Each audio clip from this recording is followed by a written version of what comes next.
मित्रों नमस्कार। आप हैं बसंत गुरु जी के साथ।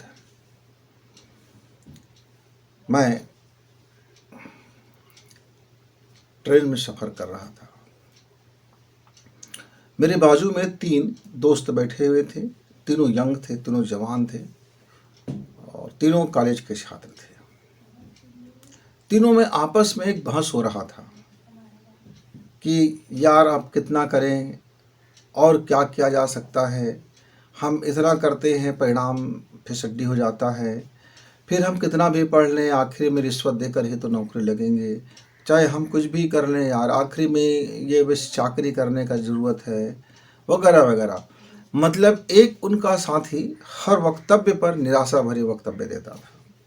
उसको ऐसा लगता था कि जीवन में कहीं कोई आशा का किरण नहीं है, कहीं कोई इंसानियत नहीं बची है, कहीं ईमान का कोई कीमत नहीं है, कहीं नैतिकता की कोई वजूद नहीं बच गया है।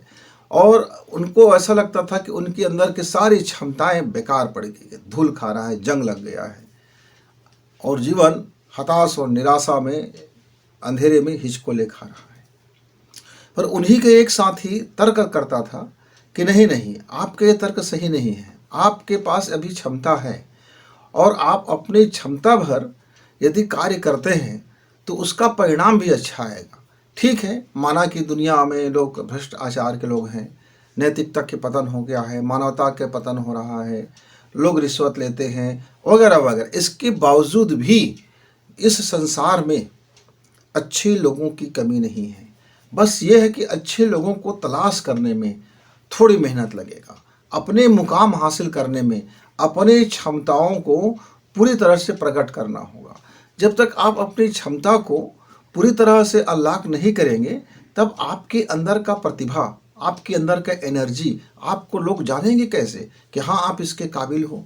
जब आप अनलॉक करोगे अपनी क्षमता को तब लोग कहेंगे कि हाँ भाई ये कलेक्टर के काबिल है, ये कमिश्नर के काबिल है, ये एसपी के काबिल है, ये डीएसपी के काबिल है, तहसीलदार का काबिल है, कि ये प्रचार्य का काबिल है, कि ये वैज्ञानिक का काबिल है, कि ये मनोवैज्ञानिक काबिल है, कि डॉक्टर का काबिल है, कि इंजीनियर का काबिल है, ये भौतिकविद बन सकता है, रसायन शास्त्री बन सकता है, बायोलॉजिकल बन सकता है।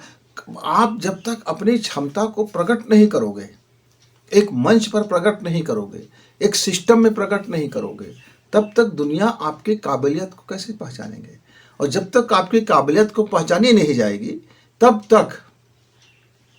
तक आपको उसका बेनिफिट बिल्कुल नहीं मिलेगा, लाभ नहीं मिलेगा और आप निराशा में तब तक काबू भी नहीं पा सकते। वहीं उसका तीसरा मित्र बड़े वो विश्वासी थे।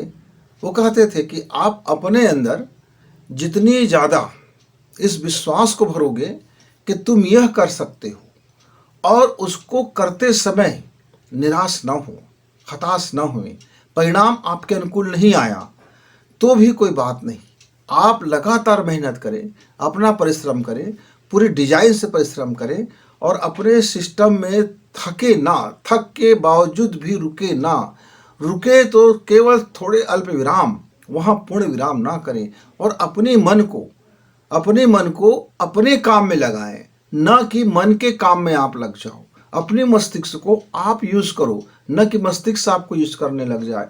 आप अपने हार्ट का यूज करो, न कि हार्ट आपका यूज करने लग जाए। मतलब जो चीजें आपके लिए बनी है, आपके निर्देशन में चलता है, उसके अधीन आप मत हो जाओ। अब मान लीजिए किसी घर में 10 नौकर हैं और एक बादशाह मालिक है।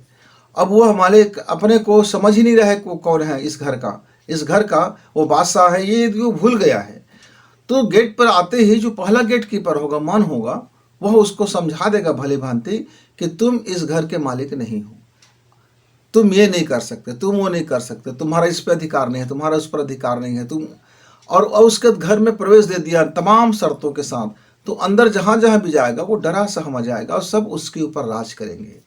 लेकिन यदि आपको यह मालूम है कि आप इनके मालिक हो और आप गेट में आते ही आप आदेश करते हो और आपको वो सलाम करता है, आप उसको काम देते हो, आपका काम ये करके आना, मुझको रिपोर्टिंग देना, हर अंगों का, हर टूल्स का, यदि आपने अपना मालिकाना हक आपको याद है और आप उसको काम देते हो, उसके अनुरूप काम देते हो।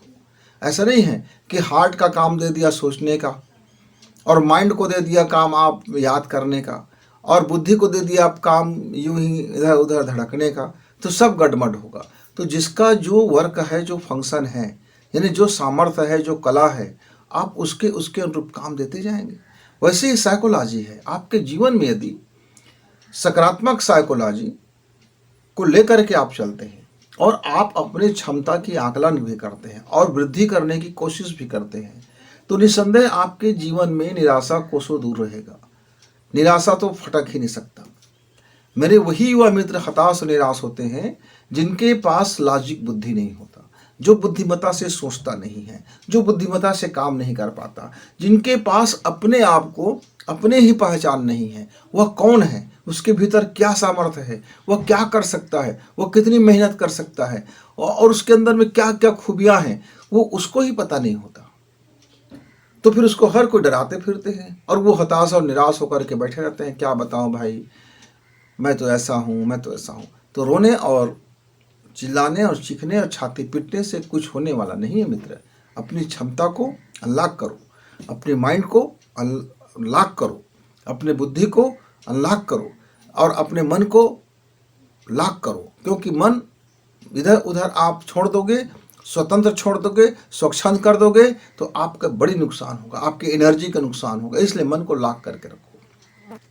उनको एक निश्चित शर्तों के अधीन आप उनको एरिया में घूमने दीजिए। हर एक चीज़ को अपने अपने देखिए और आप अपने भीतर की जो सामर्थ्य है, जो विश्वास है, उसको अनलॉक करें, उसको किसी बंधन में ना रखें। अपने विश्वास को मजबूत करें, आस्था और लगन को मजबूत करें और परिश्रम करने की लगातार जो निरंतरता है उसको अपनाएं। मानसिक परिश्रम और शारीरिक परिश्रम, मानसिक परिश्रम और शारीरिक परिश्रम। मित्रों, जब आप मन से कोई डायग्राम बनाते हैं, कोई बुद्धि से एक डायग्राम बनाते हैं और उस डायग्राम को परीक्षण करके यदि आप उस पर चल पड़ते हैं, क्योंकि उसके लिए फिर आपको शरीर की मेहनत जरूरत पड़ेगी। दिमाग के साथ साथ कार्य करने के लिए अपने शारीरिक क्षमताओं को भी बढ़ाना पड़ता है। तो आपका कोशिका हेल्दी हो, आप हेल्दी हो, आपका खान पान सही हो, आपका रहन सहन सही हो, यानी आपका लाइफ स्टाइल सही हो, और आपके शरीर के अंदर में जब सेल्स मजबूत होंगे, जब वो अपने संतुलन में होंगे, जब आपका सेहतमंद रहोगे, जब आप सेहतमंद रहोगे तो काम करने की क्षमता भी बढ़ेगी। इसलिए मित्र, आपको जो भी आपका स्वप्न है, ड्रीम है, या जिस काम में आप लगे हो, उसमें चरम अवस्था तक जब तक आप ना पहुंच जाओ, उस परम अवस्था को जब तक आप प्राप्त ना कर लो, तब तक लगे रहो और अपनी पूरी क्षमता को अनलॉक कर दो। फिर देखना कि किस तरह से आपकी सफलता आपको मिलती है। आशा की किरण दिखता है, एक विश्वास जगमगाता है और जीवन में शांति, खुशी और समृद्धि की प्रचुरता आती है। मित्रों, आइए करके देखें। तब तक फिर मिलेंगे। नमस्कार, धन्यवाद।